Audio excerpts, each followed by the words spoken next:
दैत्यराज बलि की कहानी सनातन धर्म की प्रमुख कहानियों में से एक है। भक्त प्रहलाद के पोते और राजा विरोचन के पुत्र थे महाराज बलि। राजा विरोचन की पत्नी सुलोचना ने महाराज बलि को जन्म दिया था। विरोचन के बाद महाराज बलि ही दैत्यों के अधिपति हुए और उन्हें दैत्यराज बलि भी कहते हैं। एक बार की बात है, समुद्र मंथन के बाद देवगण बहुत शक्तिशाली हो गए थे।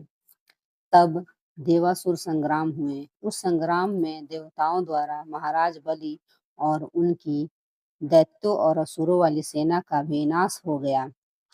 उस युद्ध में इंद्र और के वज्र द्वारा बलि की मृत्यु निश्चित हो गई थी।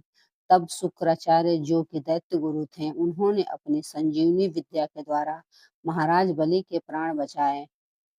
अपने होश और प्राण शक्ति संभालने के बाद दैत्यराज बलि ने गुरु शुक्राचार्य से पूछा, आचार्य, मैं अपना राज्य, अपनी सेना और शक्ति वापस कैसे पा सकता हूँ? तब इसके उत्तर में आचार्य ने कहा, हे पुत्र, तुम महाभिषेक विश्वजीत यज्ञ करो। इससे तुम्हें तुम्हारा सारा हारा हुआ राज्य, सेना और शक्ति सभी पुनः प्राप्त हो जाएंगे। आचार्य की बातें सुनकर बलि यज्ञ करने को तैयार हो गए। आचार्य की देख रेख में यज्ञ आरंभ हुआ। इस यज्ञ में अग्निदेव ने प्रकट होकर महाराज बलि को सोने का दिव्य रथ दिया, जिसमें 4 घोड़े बंधे थे।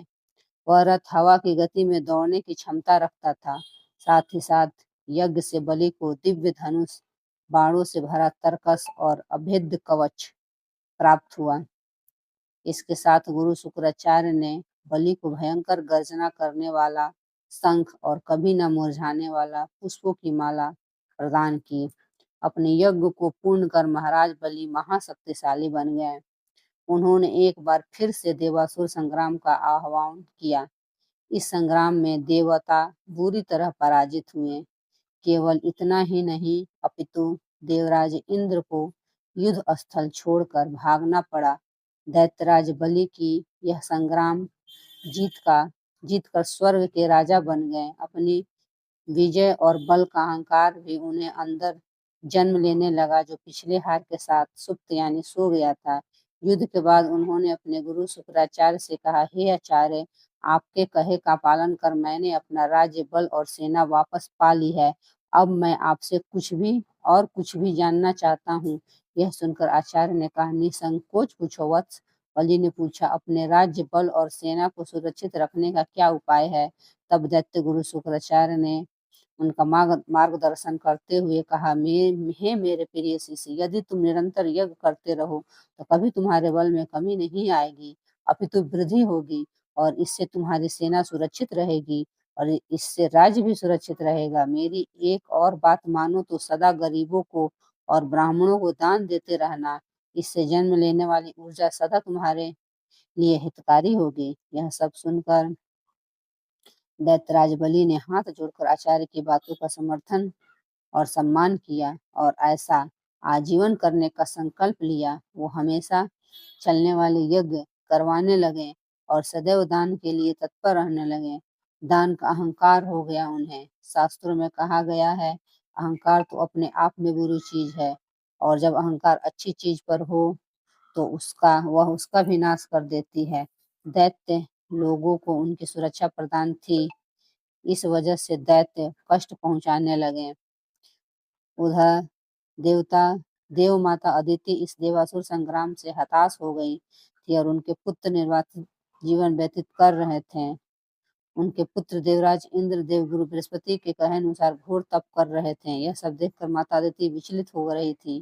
फिर अपने पति महर्षि कश्यप के कहे अनुसार वे भगवान विष्णु की आराधना करने लगी। उनकी आराधना से प्रसन्न होकर भगवान विष्णु ने उन्हें दर्शन दिए। प्रभु के दर्शन से प्रसन्न चित्त होकर माता अदिति ने प्रभु से कहा, हे परमेश्वर, आप देवासुर संग्राम से अवगत हैं ही, मेरे पुत्रों की दुर्दशा देखिए और देवताओं की सहायता कीजिए। दैत्यों के प्रकोप से देवता के साथ आम जनों का जीवन भी संकट में है प्रभु। ऐसी विनती सुनकर प्रभु ने अदिति माता से कहा, हे देव माता, मैं अपने भक्त से युद्ध नहीं कर सकता, ना ही उसकी मृत्यु का कारण बन सकता हूँ, परंतु मैं आपके गर्भ से वामन अवतार लूंगा और देवताओं सहित सबका कल्याण करूंगा। प्रभु के कहने अनुसार माता अदिति को एक पुत्र की प्राप्ति हुई। उनके पुत्र महर्षि कश्यप ने ऋषियों के मंत्र उच्चारण द्वारा अपने पुत्र वामन का यज्ञोपवीत संस्कार करवाया। यज्ञोपवीत संस्कार के बाद भगवान वामन महाराज बलि के निरंतर चल रहे यज्ञ वाले एक शाला की ओर चल पड़े। वहां उपस्थित लोगों ने एक छोटा सा ब्राह्मण बालक देखा, जिसके मुंह पर अतुलनीय आभा थी। वह बालक का रूप बहुत ही मनमोहक था। उसके तेज से हर कोई प्रभावित हो रहा था।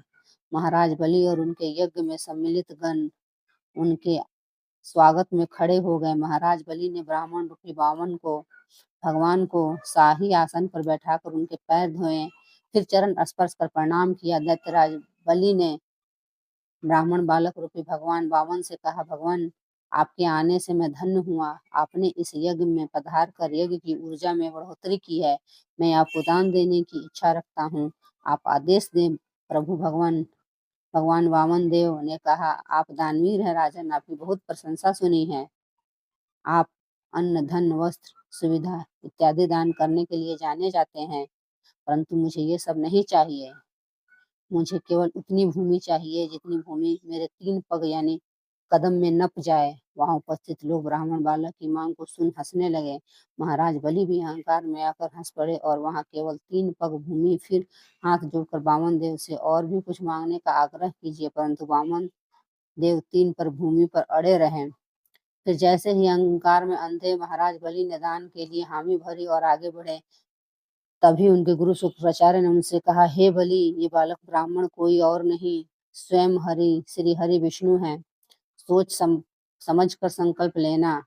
उनकी बात सुनकर दैत्यराज बलि ने बालक ब्राह्मण को देखा और प्रभु की अनुभूति करते हुए बोले, हे गुरुवर, मैं दानवीर हूँ, मैदान से पीछे नहीं हट सकता। वैसे भी संपूर्ण यज्ञ तो प्रभु की प्रसन्नता के लिए होती है। हर आहुति प्रभु को प्रसन्न करने के लिए दी जाती है। यदि आज प्रभु स्वयं यहाँ दान लेने आए हैं, तो इससे सौभाग्यपूर्ण और क्या होगा। भगवान वामन सब सुन रहे थे। वामन देव ने दत्तराज बलि से कहा, दान को ब्राह्मण को दान के लिए आश्वस्त कर, मैं अपनी बातों से विमुख नहीं हो सकता। आखिर मैं दानवीर हूँ, ऐसा तो आपने भी कहा है भगवान। इसलिए आप अपने पग बढ़ाएं। मैं आपको आपकी नापी हुई 3 पग भूमि दान करने का संकल्प लेता हूँ। संकल्प के साथ ही ब्राह्मण बालक रूपी वामन अवतार श्री हरि विष्णु ने विराट रूप धरा।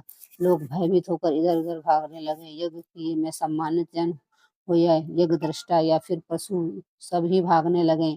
प्रभु ने एक पग में धरती, दूसरे पग में आकाश को नाप लिया और फिर तीसरे पग के लिए अपने पैर उठाए और बलि की ओर देखा।